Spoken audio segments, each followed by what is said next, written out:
Do do do do do do do do do do do do do do Mr. B, yeah.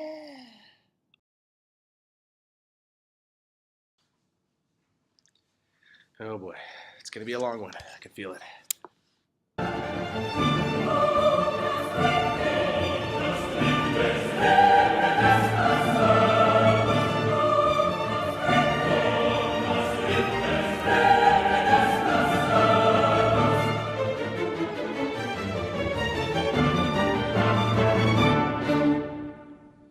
So, Animal Farm is a pretty awesome book because even though on the surface it appears to be a story about barnyard animals going all carpe diem, YOLO on a drunken farmer, it's really so much deeper than that.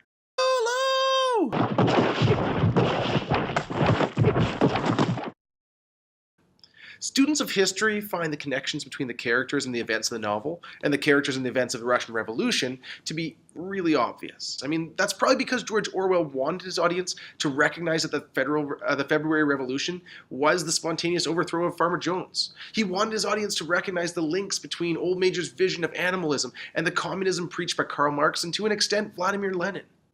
Above and beyond that, though, Orwell was even more obvious in using his portrayal of Napoleon, that fierce, gruff, and hairy Berkshire boar, to be the equivalent of an equally fierce, gruff, and hairy Joseph Stalin. I mean, quick side note here.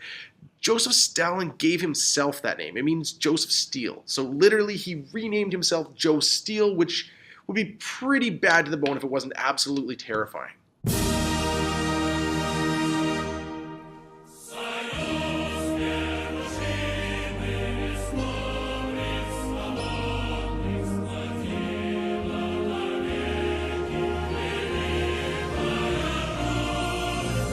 I mean, why terrifying? Because in much the way that Napoleon the Pig managed to eliminate his rival pig Snowball from power by threatening his life with 9 large attack dogs, Joseph Stalin used violence and the threat of violence to eliminate political rivals throughout his entire career.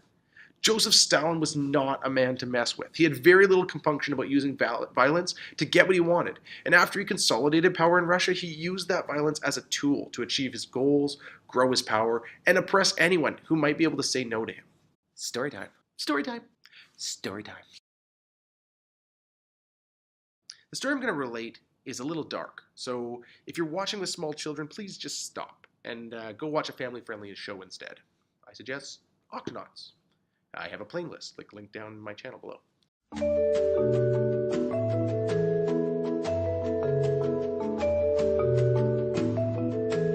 Joseph Stalin once went on a picnic with his friends as a young man, and while they were out on the banks of a river trying to enjoy themselves on what I can only assume was like a delicious lunch,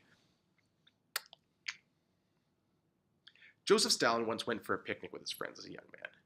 And while they were out on the banks of a river trying to enjoy what I can only assume was a delicious lunch, the group had a hard time settling in and really enjoying themselves.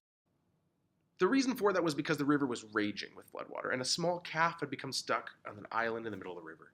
The cries were pitiful and extremely upsetting, so although the river was really clearly unsafe, Stalin jumped in, swam to the island, and pulled himself up alongside the calf. Sounds awesome, right? Yay, Stalin, you're going to save the little calf, woo! Yeah, his friends were all cheering, and Joseph was standing there smiling and waving, and then he reaches over and he breaks the calf's legs and throws it in the river.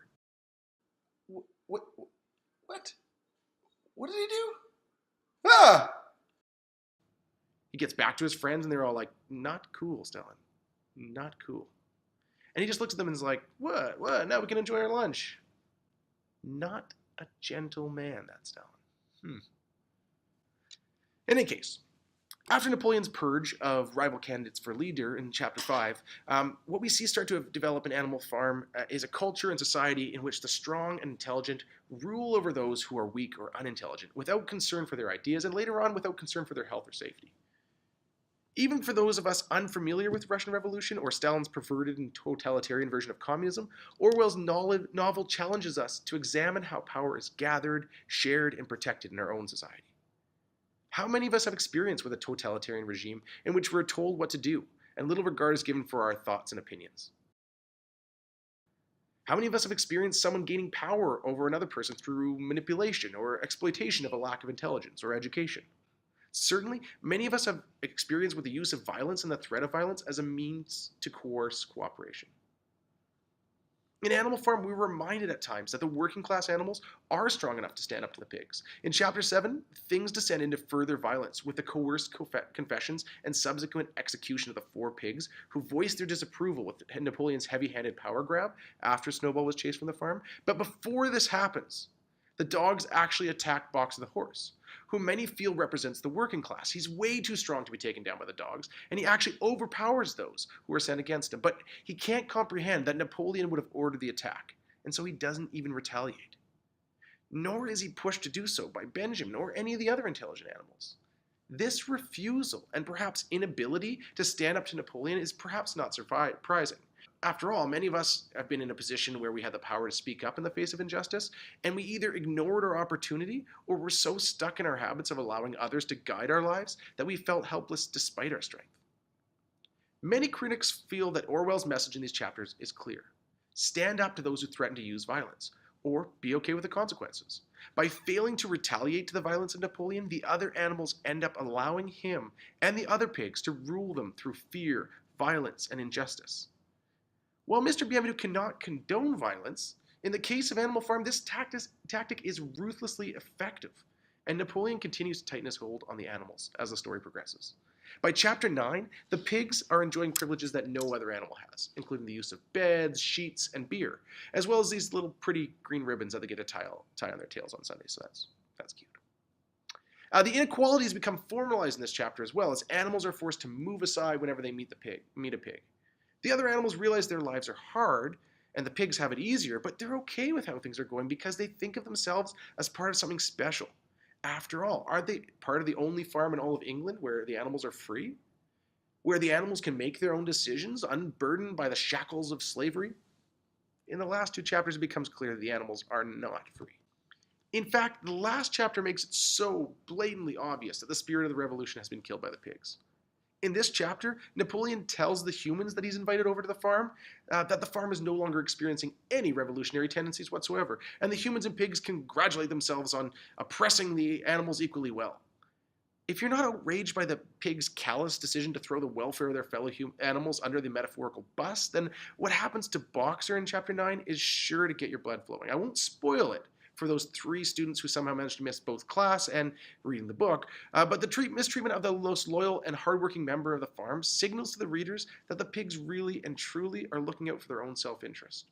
Selling out your most loyal fan for a case of whiskey is pretty deplorable.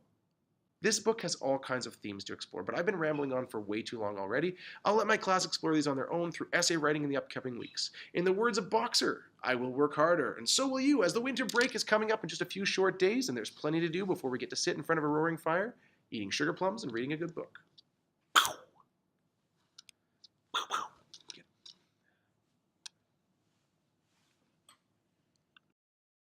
Do do do do do do do do do do do do do do Mr. B, yeah.